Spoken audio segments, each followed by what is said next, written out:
toi qui dis beaucoup que tu passes plus de temps à écrire qu'à lire, il faudrait essayer d'inverser la tendance. Enfin, moi, en tout cas, c'est un conseil que je donne. Il y a des écrivains qui lisent très peu. Je sais que Haruki Murakami...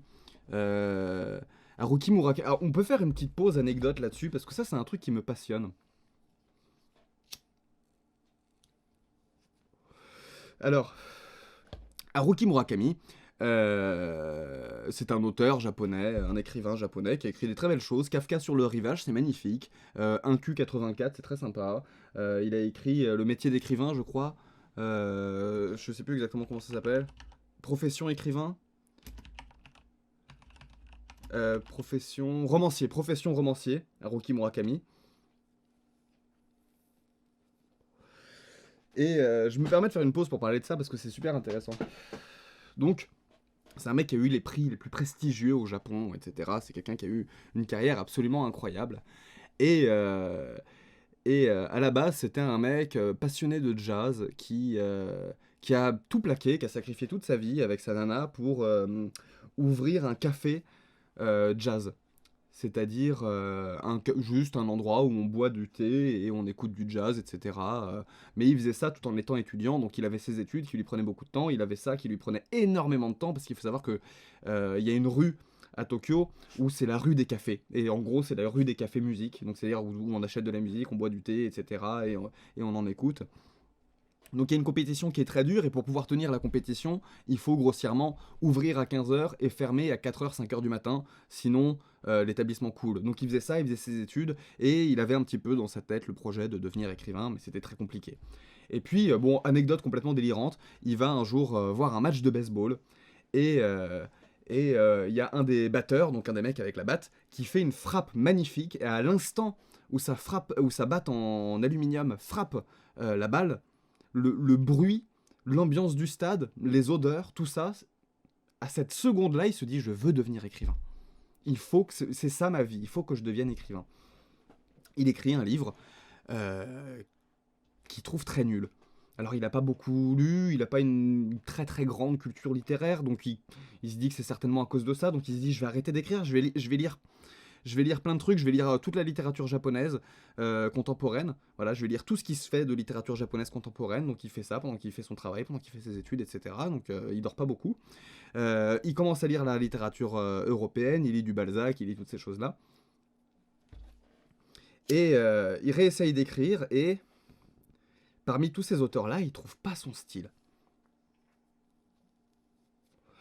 Ça ne l'aide pas à trouver son style. Et puis, il fait un exercice assez bizarre. Il prend sa machine et il écrit entièrement un livre en anglais. En sachant que Haruki Murakami n'a jamais eu de formation d'anglais. C'est-à-dire qu'il parle anglais comme vous et moi. C'est-à-dire, moi je parle quand même beaucoup mieux anglais que je le laisse penser parce que bon, mais en tout cas il parle anglais comme n'importe qui, voilà, il parle anglais comme absolument n'importe qui. Donc il n'a pas toutes les constructions de phrases, il n'a pas toutes les subtilités de la langue, il n'a pas tout ça. Donc il écrit ses émotions, il écrit ses sentiments, il écrit des choses qui sont en lui très complexes, il écrit des descriptions qui sont en lui très complexes, mais en essayant de le faire avec des mots extrêmement simples parce qu'il ne connaît pas d'autres mots, il ne connaît pas d'autres tournures de phrases. Et il écrit tout son livre, comme ça, 200 pages, il écrit 200 pages en anglais, dans un anglais pas approximatif, mais excessivement simpliste. Et, euh, et Haruki Murakami, il reprend sa machine alors, chose compliquée, il a une machine à écrire anglaise. Vous savez que les machines à écrire japonaises, ça coûte extrêmement cher parce qu'il y a beaucoup plus de caractères. Parce que vous savez qu'en fait, les Japonais ont euh, déjà des kanji qui sont des idéogrammes, mais bon, les idéogrammes, on les écrit rarement à la machine à écrire. Mais ils ont surtout des kanas, c'est-à-dire des syllabes. Pour chaque syllabe qui existe dans la langue, ils ont un kana différent. Donc, oui, ils ont les hiragana, les katakana et les kanji. Les hiragana et les katakana. Les hiragana, c'est ce qui sert à écrire des mots en syllabes. Notamment tout ce qui est grammaire, tout ce qui est conjonction de coordination, tout ce qui est verbe, etc. Les katakana servent à écrire tous les mots étrangers et les noms d'objets et les noms de trucs comme ça, etc. Et les kanji, les idéogrammes servent à écrire des concepts, en gros. Euh, Parce qu'en fait, ils n'ont pas d'espace en japonais, donc ils sont obligés de cumuler plusieurs alphabets pour que les phrases soient lisibles. Pour que les mots puissent se détacher les uns des autres, surtout. Et donc, il reprend sa machine à écrire anglaise, et cette fois-ci, il réécrit entièrement son livre qu'il a écrit en anglais, mais il le réécrit entièrement en japonais. Mais en ne changeant pas les structures des phrases. Il le retraduit en japonais, il retraduit en japonais un livre qu'il avait écrit en anglais.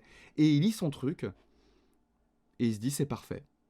C'est parfait, parce que j'ai trouvé le moyen le plus efficace au monde pour avoir un style totalement nu, totalement dénué, simple, au plus précis de ce qu'il peut faire, parce que il l'a écrit dans une langue qu'il ne parlait pas.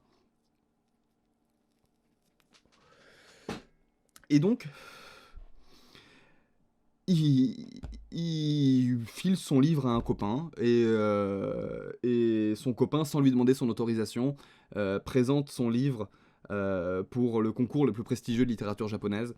Il gagne ce concours, et à partir de là, il va continuer d'écrire des livres en anglais et de les retraduire en japonais pour avoir ce style très épuré. Et puis finalement, il réussit, à force de faire cet exercice de traduction en japonais, à trouver son propre style. Et c'est de cette manière-là qu'il a trouvé son style. Il a trouvé son style en étant dans un style tellement épuré qu'il partait à la base d'une langue dont il ne maîtrisait pas les concepts profonds et les subtilités. Et du coup, il s'est retrouvé effectivement avec un style qui est incroyablement efficace. En fait, c'est l'efficacité de son style qui est vraiment très marquante à Rumiro. Ah merde, merde. J'ai j'ai sauté son nom complètement. Il m'est sorti de la tête. Murakami. Attends, Murakami, c'est ça? Haruki Murakami, pardon. Il m'est sorti de la tête. Haruki Murakami, voilà. Et donc maintenant, c'est un auteur extrêmement reconnu, etc. Mais c'est super sympa de voir comment est-ce qu'un auteur a réussi comme ça d'un coup à trouver son style et à devenir un auteur extrêmement lu en écrivant en anglais. Bon, c'est marrant, j'aime beaucoup cette anecdote.